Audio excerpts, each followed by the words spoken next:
Hello student, आपका हमारे YouTube channel पर स्वागत है। दोस्तों, आर एस प्री की साइंस एंड टेक्नोलॉजी क्लास में स्पेस टेक्नोलॉजी को आज हम फिनिश करेंगे।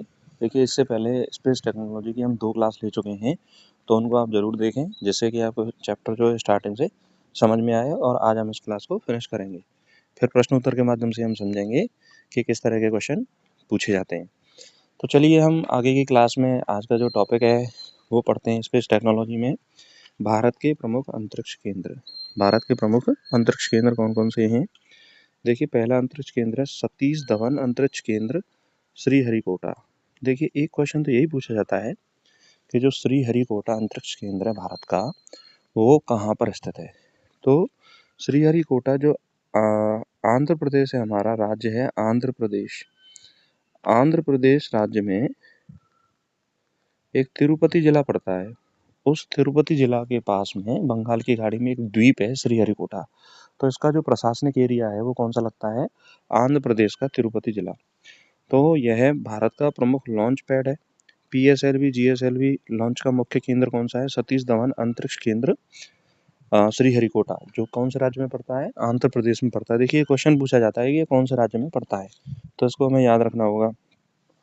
दूसरा जो हमारा अंतरिक्ष केंद्र है, इसरो टेलीमेट्री ट्रैकिंग और कमांड नेटवर्क बेंगलुरु। कौन सा है? इसरो टेलीमेट्री ट्रैकिंग और कमांड नेटवर्क बेंगलुरु है। यह उपग्रह पर नियंत्रण और ट्रैकिंग का काम करता है। क्या काम करता है? जितने भी उपग्रह हैं हमने प्रक्षेपित किए हैं, उन पर नियंत्रण करता है और ट्रैकिंग का कार्य करता है। तीसरा जो अंतरिक्ष केंद्र है, विक्रम साराभाई स्पेस सेंटर, तिरुवनंतपुरम। तिरुवनंतपुरम जो है वह विक्रम साराभाई स्पेस सेंटर है। वहाँ पर यहाँ पर रॉकेट का निर्माण होता है और विकास किया जाता है। तो तिरुवनंतपुरम में जो स्पेस सेंटर है, वहाँ पर रॉकेट का निर्माण किया जाता है और विकास किया जाता है। चौथा जो है वह है UR Rao satellite centre, Bengaluru.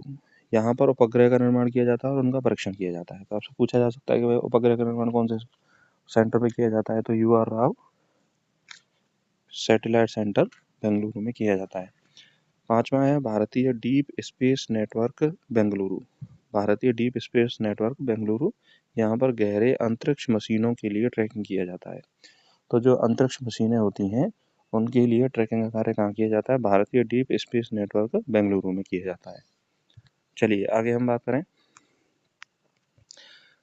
अगला टॉपिक है गगनयान मिशन। देखिए, गगनयान मिशन के बारे में बात करेंगे। और यहाँ पर देखिए, इम्पोर्टेंट बात यह है कि गगनयान मिशन से क्वेश्चन आपसे पूछा जा सकता है, तो इसलिए हम थोड़ा सा इसे डिटेल से समझेंगे।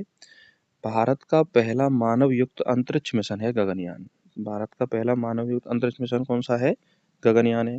इसका उद्देश्य क्या है? इसका उद्देश्य 3 अंतरिक्ष यात्रियों को पृथ्वी की निचली कक्षा में भेजना। तो भारत जो है वो 3 अंतरिक्ष यात्रियों को कहाँ भेजेगा? पृथ्वी की निचली कक्षा में भेजेगा। इसके प्रमुख घटक कौन से हैं? क्रू मॉडल और सर्विस मॉडल।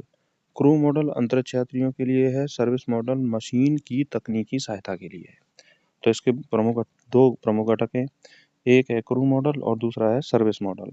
क्रू मॉडल किसके लिए? अंतरिक्ष यात्रियों के लिए। सर्विस मॉडल किसके लिए? तकनीकी सहायता के लिए। अब देखिए, गगनयान मिशन जो है हम लॉन्च कर रहे हैं, इसका महत्व क्या है? ये भारत का पहला मानव अंतरिक्ष मिशन है। इसका महत्व है मानव अंतरिक्ष उड़ान क्षमताओं का विकास करना। यानी देखिए, इसमें स्पेस टूरिज्म की शुरुआत भी हो सकती है फ्यूचर में। तो मानव जो है अंतरिक्ष में उड़ान क्षमताओं को विकसित किया जाएगा। भारत को वैश्विक अंतरिक्ष शक्तियों की सूची में शामिल करना। दुनिया में कुछ ही देश ऐसे हैं जो इस कार्य को कर सकते हैं, जैसे USA हुआ, अमेरिका, रशिया हुआ, चाइना हुआ, और उसके साथ साथ हमारा भारत भी इस कार्य को करने में यदि सक्षम होगा तो भारत जो है अंतरिक्ष की प्रमुख महाशक्तियों में गिना जाएगा। तो इसका ये महत्व रहेगा। चलिए, अगला जो टॉपिक है वह है आदित्य L1 मिशन। देखिए, आदित्य L1 मिशन सितंबर 2023 में हमने सफलतापूर्वक लॉन्च किया था। आपने भी अखबारों में पढ़ा होगा। देखिए, इसका उद्देश्य है सूर्य का अध्ययन करना। और इसका प्रक्षेपण कब किया गया? सितंबर 2023 में सफलतापूर्वक इसको लॉन्च किया गया। इसके मुख्य उपकरण कौन कौन से हैं? कोरोनोग्राफ। कोरोनोग्राफ क्या है? सूर्य के कोरोनों का अध्ययन करता है। सूर्य का कोरोना क्या है? जैसे मान लीजिए ये सन है, तो सन की जो प्रकाश है उसका जो आउटर लेयर है, ये आउटर लेयर ही क्या है? कोरोना है। तो इस कोरोना का अध्ययन करेगा कि इसकी एनर्जी का राज क्या है। और जो मशीन है उसको नाम दिया गया है coronagraph. Solar ultraviolet oiling imaging telescope भी है इसमें। तो टेलीस्कोप की सहायता से ये पता किया जाएगा कि भाई सोलर जो अल्ट्रावायलेट इमेजिंग है वो किस तरह का बनता है। तो यह आदित्य L1 जो है वो सूर्य की ऊर्जा का अध्ययन करने के लिए भारत द्वारा भेजा गया एक अंतरिक्ष मिशन है। इसकी उपयोगिता क्या रहेगी हमारे लिए? सौर गतिविधियों का अध्ययन करने में हमें सहायता मिलेगी और पृथ्वी पर सौर तूफानों की प्रभाव की समझ में भी हमें क्या मिलेगी? सहायता मिलेगी। तो ये पूछा जा सकता है आपसे कि भाई आदित्य L1 मिशन है उसकी उपयोगिता क्या है? पहली तो है कि सूर्य की ऊर्जा का जो कारण है वह पूरी तरह से हम अच्छे से समझ पाएंगे। दूसरा है पृथ्वी पर जो सौर तूफान आते हैं उनके प्रभाव क्या क्या होते हैं, उनका अध्ययन करने में हमें क्या मिलेगी? सहायता मिलेगी। तो हमने कौन सा मिशन लॉन्च किया है सूर्य का अध्ययन करने के लिए? आदित्य L1 मिशन लॉन्च किया है। नॉर्मली देखिए परीक्षा में यदि प्रश्न पूछा जाएगा तो वो एक सिंपल क्वेश्चन ही आएगा, इतना डीप नहीं पूछेगा, लेकिन फिर भी हमें अगर थोड़ा डिटेल में पढ़ लेंगे तो हमें थोड़ा नॉलेज ज़्यादा ही होगी। ऐसे कोई वो नहीं है कि भाई हमें क्वेश्चन नहीं आएगा। अगर सीधा-सीधा हम पढ़ लेते तो अगर मान लीजिए थोड़ा-सा भी अगर वो डीप पूछ ले आपसे तो वहाँ पर हम गड़बड़ा जाएँगे, तो गड़बड़ाने की हमें ज़रूरत नहीं है। तो इसलिए हम अच्छे से उसको पढ़ रहे हैं।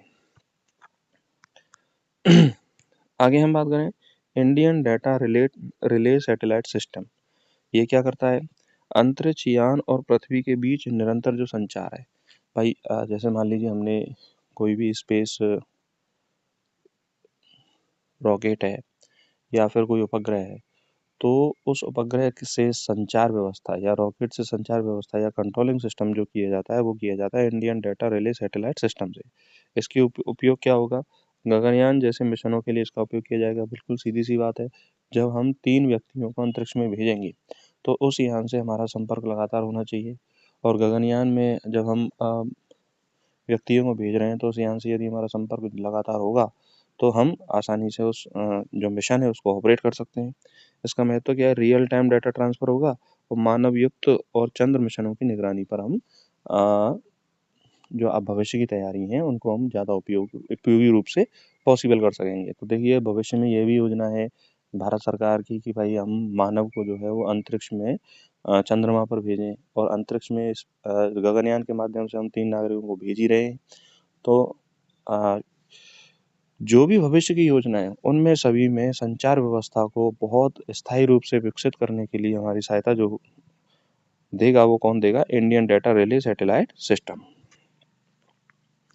आगे हम बात करें भारत की अंतरिक्ष सुरक्षा रणनीति क्या है? ध्यान दीजिए पहली रणनीति है भारत की अंतरिक्ष सुरक्षा रणनीति ASAT anti satellite missile test. ये देखिए क्वेश्चन बहुत इंपॉर्टेंट है। मिशन शक्ति 2019 के तहत, इसको याद रखिए, मिशन शक्ति 2019 के तहत, क्योंकि आपसे पूछा जा सकता है मिशन शक्ति क्या है। देखिए भारत सरकार ने 2019 में टेस्ट किया था मिशन शक्ति। उसमें हमने ये क्षमता प्राप्त की थी कि हम अंतरिक्ष में कोई उपग्रह है तो हमारे यहाँ से उसको हम क्या कर सकते हैं? मार गिरा सकते हैं। तो इसके तहत भारत ने एक सैटेलाइट को नष्ट कर अपनी क्षमताओं का प्रदर्शन किया। भारत अब अंतरिक्ष में सशस्त्र शक्ति वाले देशों में शामिल है। यानी हमने यह दुनिया को बताया कि हम भी भाई अगर कोई देश हमारे ऊपर अनैतिक तरीके से निगरानी रखता है या उसका सैटेलाइट हमारे देश की सुरक्षा के लिए कहीं खतरा है, तो हम अपने यहाँ से रॉकेट को दागकर उसकी सैटेलाइट को क्या कर सकते हैं? नष्ट कर सकते हैं। ऐसा दुनिया में सिर्फ 4 ही देश कर सकते हैं, जिसमें चौथा जो देश बना था वो कौन बना था? भारत बना था। तो ये अपने आप में एक शक्ति है और भारत जो है अपनी रणनीतिक सुरक्षा में धीरे-धीरे क्या हो रहा है? आगे बढ़ रहा है। इसका उद्देश्य है राष्ट्रीय सुरक्षा और रणनीतिक लाभ लेना, राष्ट्रीय सुरक्षा में वृद्धि करना, इसका क्या है? उद्देश्य है। तो हम भी इस क्षमता से अब लैस हैं कि हम किसी भी अंतरिक्ष सैटेलाइट को क्या कर सकते हैं? मार गिरा सकते हैं। ऐसा दुनिया में कितने देश कर सकते हैं? केवल 4 देश कर सकते हैं। और क्या सुरक्षा रणनीति है हमारे देश की? Space defence agency. भारत में अंतरिक्ष की सुरक्षा को बढ़ावा देने के लिए स्पेस डिफेंस एजेंसी की स्थापना की गई है। इसका उद्देश्य क्या है? अंतरिक्ष आधारित खतरों का प्रबंधन करना। यानी अंतरिक्ष में हमें कौन-कौन से खतरे हो सकते हैं, उनका जो मैनेजमेंट करने का जो तरीका है, वो हमने किससे लिया है? स्पेस डिफेंस एजेंसी से हमने अंतरिक्ष आधारित जो खतरों की सुरक्षा करने का जो जिम्मा है उसको स्पेस डिफेंस एजेंसी को स्थापित करने के बाद हमने इस पर ज़्यादा ध्यान दिया है। तीसरी है अंतरिक्ष निगरानी प्रणाली। अंतरिक्ष मलबे, स्पेस डेब्रिस की निगरानी करना, यानी अंतरिक्ष में कितना मलबा है और उपग्रह की सुरक्षा करने की जो जिम्मेदारी है वह कौन करती है? अंतरिक्ष निगरानी प्रणाली करती है। चलिए अब हम बात करते हैं अंतरिक्ष में महिलाओं का योगदान क्या है। देखिए महिलाएं अब हर क्षेत्र में आगे बढ़ रही हैं, तो जब हर क्षेत्र में आगे बढ़ रही हैं तो अंतरिक्ष वाला क्षेत्र भी कहाँ पीछे रह जाएगा। तो इन्होंने अंतरिक्ष में भी क्या दी है, अपनी सुविधाएं प्रदान की हैं और अपना योगदान दिया है, रिसर्च की है अंतरिक्ष में, और अंतरिक्ष में भारत को बहुत आगे ले जाने में इन्होंने क्या दी है? सहायता दी है। तो पहला है कल्पना चावला और सुनीता विलियम्स। देखिए ये भारतीय मूल की महिलाओं ने नासा के अंतरिक्ष अभियानों में महत्वपूर्ण भूमिका निभाई है। तो देखिए भारत की पहली जो अंतरिक्ष यात्री महिलाएं हैं वो कौन है? कल्पना चावला है, और सुनीता विलियम्स तो वर्तमान में नासा में भी अभी भी कार्य कर रही हैं। तो ये दोनों ही भारतीय मूल की महिलाएं थी जिन्होंने नासा में कार्य किया है और भारत देश का नाम ऊंचा किया है। दूसरी है इसरो में महिला वैज्ञानिक मुथैया वनीता। इन्होंने चंद्रयान 2 मिशन की प्रमुख वैज्ञानिक रही है मुथैया वनीता, और ऋतु करिथल मंगलयान और चंद्रयान 2 में इन्होंने योगदान दिया है। तो देखिए यहाँ भी महिलाएं जो है अपना अंतरिक्ष क्षेत्र में क्या दे रही हैं? योगदान दे रही हैं। कौन कौन सी? मुथैया वनीता और ऋतु करिथल, ये हमारे इसरो में ही क्या करती हैं? काम करती हैं। गगनयान मिशन में महिला अंतरिक्ष यात्री। देखिए चयन प्रक्रिया में महिलाओं को प्राथमिकता दी जाएगी। जो हमारा गगनयान मिशन है जिसमें 3 अंतरिक्ष यात्रियों को भेजा जाएगा, तो उसमें ये कोशिश की जाएगी कि उसमें कुछ महिला अंतरिक्ष यात्री भी हों। तो महिलाएं जो है अंतरिक्ष में अपना योगदान दे रही हैं और भविष्य में महिलाएं जो है बहुत आगे आने वाली हैं इस सेक्टर में। अब हम बात करते हैं हाल ही के घटनाक्रम 2022 23-24 में। 23-24 में हमने चंद्रयान 3 की सफलता, यानी चंद्रमा के दक्षिणी ध्रुव पर हमने सफल लैंडिंग की है। तो ये भी हमारे लिए एक सफलता है। आदित्य L1 का हमने सफल प्रक्षेपण किया है। सूर्य का अध्ययन करने वाला भारत का पहला मिशन क्या है? आदित्य L1 है। ये पूछा जा सकता है आपसे कि भाई सूर्य पर अध्ययन करने वाला भारत का पहला मिशन कौन सा है? आदित्य L1। PSLV C56 को लॉन्च किया है हमने। विभिन्न अंतर्राष्ट्रीय उपग्रहों को प्रक्षेपण किया है। तो PSLV C56 इसकी सहायता से हमने हाल ही में विभिन्न अंतर्राष्ट्रीय जो उपग्रह हैं उनको क्या किया? प्रक्षेपित किया है। तो देखिए क्वेश्चन पूछा भी जा सकता है कि भाई हाल ही में हमने कौन से स्पेस एयरक्राफ्ट से या रॉकेट से हमने विभिन्न देशों के उपग्रहों को प्रक्षेपित किया, तो वो कौन सा है? PSLV C56। अब हम बात करते हैं हमारे जो इसरो है उसकी फ्यूचर की योजनाएं क्या क्या हैं। देखिए फ्यूचर की योजनाएं शुक्रयान मिशन की है, वीनस मिशन की है। इसमें शुक्र ग्रह का वातावरण, सतह और जलवायु का अध्ययन करने के लिए एक मिशन लॉन्च किया जाएगा, और यह कब किया जाएगा? 2025-26 के पास। तो एग्जाम के इम्पोर्टेंट के लिए ये है कि जो शुक्रयान मिशन है वो कब लॉन्च किया जाएगा? 2025-26 में। दूसरा है अंतरिक्ष स्टेशन की स्थापना।